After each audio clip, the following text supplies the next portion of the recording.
Okay, our final speaker this morning is Patricia Lopez, who began her professional journey as a historian, but expanded her education to include cultural management, combining this new perspective with her personal experience in Indigenous communities. Her career includes collaborations with various museums and cultural institutions in Mexico. Her focus is on developing projects that promote understanding and appreciation of the rich cultural heritage of Mexico through different institutions, most notably non-government organizations. The title of her talk is Reimagining Museums as Bridges for Intergenerational Environmental Challenges and Meeting the Current Challenges, a case study of Nabalom. Patricia, welcome. And okay, great. Thank you very much.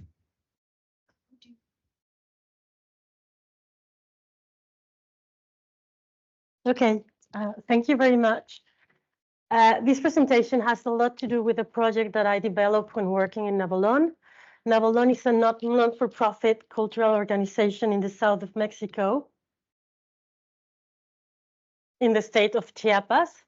Chiapas is the border state with Guatemala. So Nabalon means the House of the Jaguar, and it is an organization, a non-profit, non-governmental organization that was founded in 1951 by Frans Blom and Gertrude Duby Blom. He from Denmark, an archaeologist from Denmark, and she was a photographer and an activist. Nabalon is a very particular project because it was born and it is legally constituted as a research center. Within all the different things it has archives, it has photographs, it has a library, it has an ethnographic collection from the Lacandon group in the jungle of Chiapas. It also has textiles, art, restaurant, hotel, place in the jungle for exploration. It's like a business hub, very, very complicated. So I arrived there for personal reasons. They hired me first as the museum director because it also has a museum. And when I first arrived, I had to be in charge of just one part of the collection. So it was a very interesting journey to understand how this place was put together. After 3 years, they gave me the general direction for the whole thing.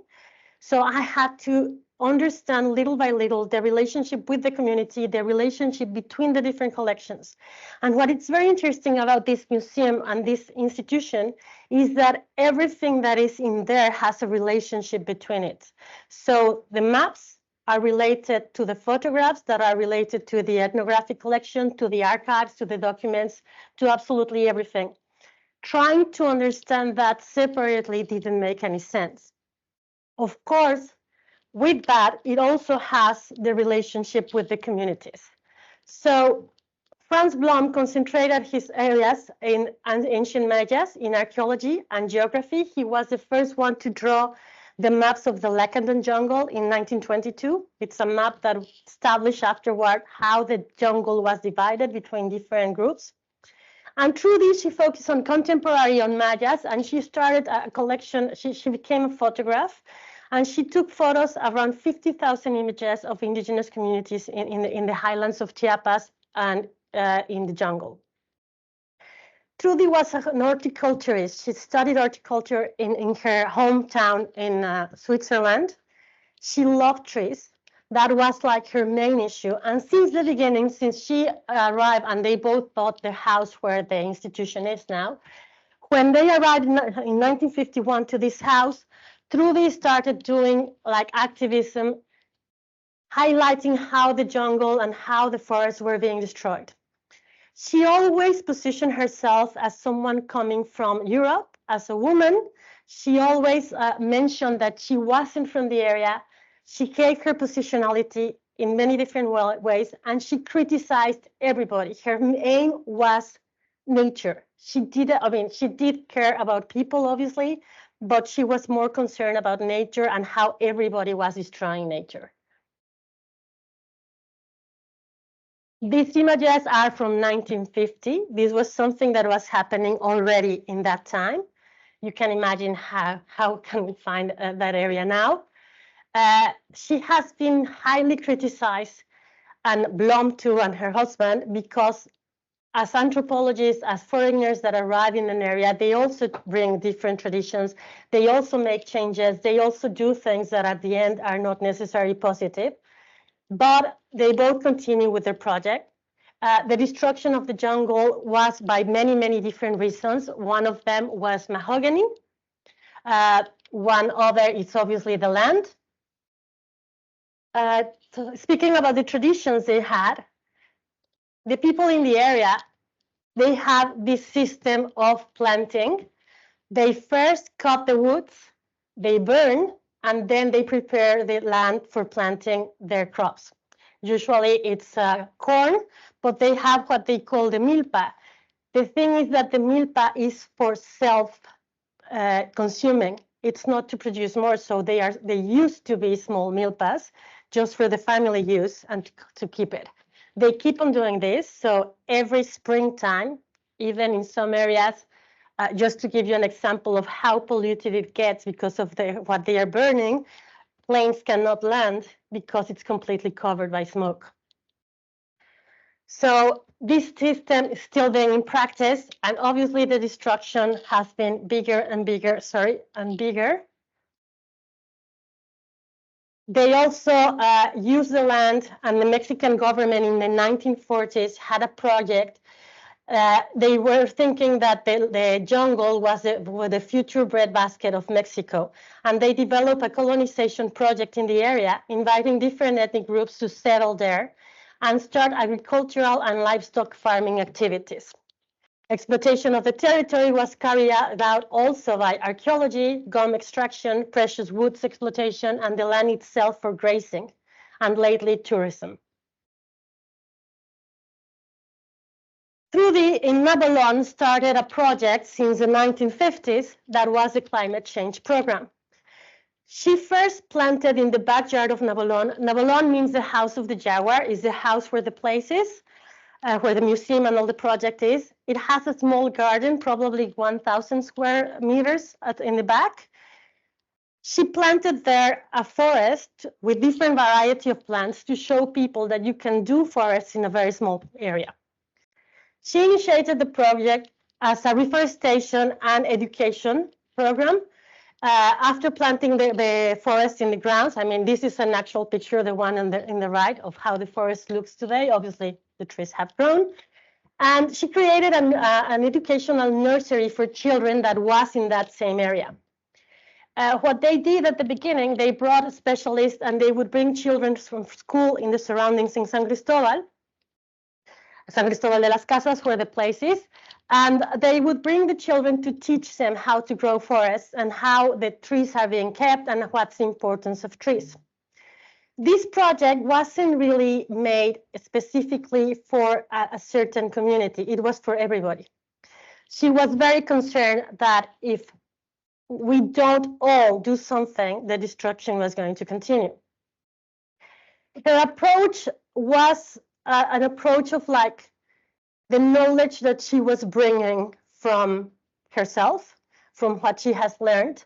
It wasn't really a project that went together with the local knowledge.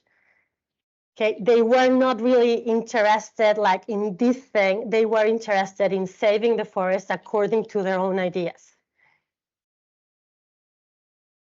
In this case, when I arrived in Nabolon in 2016, and I took over the project, the nursery had disappeared from Nabolon because there was no more water in the land. So there was no way to water the plants. They had borrowed for some time another plot outside San Cristobal that they lost also because of lack of water. And the project was only like negotiating trees for the community. So that was very interesting because people from the surroundings, from different communities in the highlands of Chiapas, would come to Nabolon and ask for trees to plant in their areas. They had very, very specific needs. So when I took over the project in 2016, I had no idea of how to grow a tree. I didn't know anything about anything, to be honest. I was coming from Mexico City as a museum student, as someone who had worked at a museum. My relationship with the area is like a family relation. My family was from there. So I grew up going to this place. I met Trudy. I knew about the place, but I didn't know anything else, to be honest. So when I first got there and when they told me I was going to be in charge of this, on top of the museum and all the other things, what I had to do was like, who should we be? What do we have to do in this kind of place? What is Nabolon's importance for the communities? They were continuing coming to look for the trees, but we used to organize reforestations. We would negotiate the trees from the government and then bring it to the communities and go and plant them with them. But we realized that after days and days planting trees, when you went back a couple of days later, the trees were gone. Stolen, destroyed, something happened. Because the communities didn't want trees, they want cattle, they want to sell the land, they want other things. So what we had to do is like to understand what the communities needed. And that's what we used the knowledge that Nabolon was keeping. We had to understand who the people we were working with were, what were their traditions, their way of living, because we could not just come and tell them stop cutting the trees. They needed the trees for building, for warming up, for cooking, even for aircraft. So it's how do we negotiate these both things? How do we tell them that they do own a knowledge, but at the same time that the planet has changed so much that we cannot continue burning the land to grow our crops because the land is being destroyed. It's completely erosion in some areas. So we created this project that is like teaching children how to grow forests in Chiapas. The characteristic of this project is that we got together with the community. The community comes to us, tells us their need. We understand the need in the context of the community, because other thing we had to study were Nabolon's archives of previous projects. Nabolon was born in 1951, so there's a huge archive of different things that have been happening, trying to prevent things to happen, that today turn to be the problems. The solutions 20 years ago are part of today's problems. So we had to learn from that information. We had to learn that those fantastic ideas were not that fantastic in a long term. So what we did is like we sat down first with the communities. There was a very specific example in Mitontic, a Tzotzil community in the highlands, who told us that they needed oak trees. They only wanted oak trees because they were growing coffee, and the oak tree is the shade for the coffee. So that's what we started doing, and then we created this project to teach them how to grow their own trees. We had to raise the funds, and I'm very short of time, so I'm hurrying up. And we continued doing the reforestations, but with what they wanted. We solved part of the problems, and then we sat with them. I mean, all the process was hand by hand with them to understand what they needed, to teach them new needs according to the climate change conditions. We cannot tell them stop growing this or grow what you used to do, because today it's not the variety that it's needed, because the weather has changed. It has changed so much that this week in San Cristobal, where we usually don't have weathers over 20 degrees, it was 35. So, and it hasn't rained in a very long time. So that's what we did. So the question is, and the main thing I'm wondering is like, we have to put together our information. We have to work as a team. We need an interdisciplinary approach. And mostly, I mean, the role of museums has to go farther than just keeping the information or even giving it back to them. We have to work together. And the main thing, and I will close with this quote by Paulo Freire, the dialogue cannot exist without humility. The naming of the world through which people constantly recreate that world cannot be an act of arrogance. Thank you. Patricia, thank you very much indeed. I'm sorry we had to rush you a bit at the end there. You see that I've been a very poor chairman because we've gone way over time, but I think you'll forgive me because we've had 4 excellent talks, I think, in this session. We've all learned a great deal. So can we thank our 4 speakers again, please? Thank you.